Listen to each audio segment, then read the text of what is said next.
Jij had een normaal leven daarvoor en toen plots kom je uit narcose en dan merk je dat het leven niet meer hetzelfde zal zijn. Hoe reageer je daar dan op? Ja, eerst met heel veel ongeloof.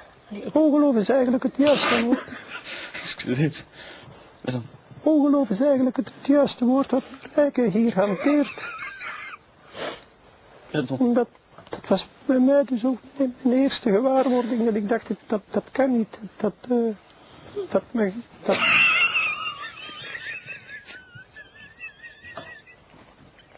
Excuseer.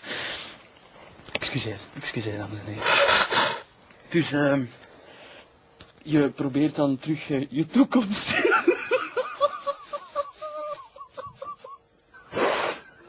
Ik begrijp echt niet wat er hier aan het gebeuren is. Excuseer. Valérie, sorry, echt sorry. Excuseer, dames en heren.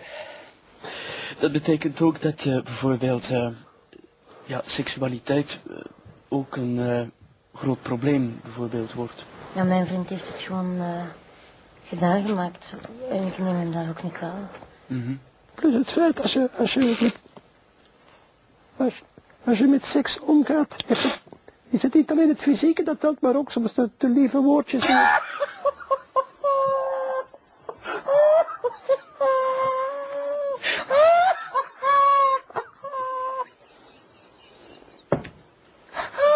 Ja, ik vind dus dat dit echt niet kan hoor. Ik bedoel, maar moeten we nu nog antwoorden of niet? Want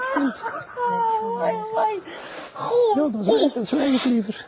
Excuseer, dames en heren, excuseer voor de mensen thuis bij de excuses hiervoor. We hadden een vraag uit het publiek aan de...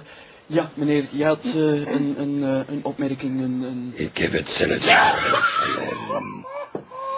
Ik ben eigenlijk bij een vrij eenvoudige ingreep ook gekwetst geraakt aan de stemman. Maar... Ik vind dus dat dit niet kan overal dat gebeuren is. Ik vind het vrij ergerlijk, meneer, als je het u aan de half uur dit kan voor mij absoluut.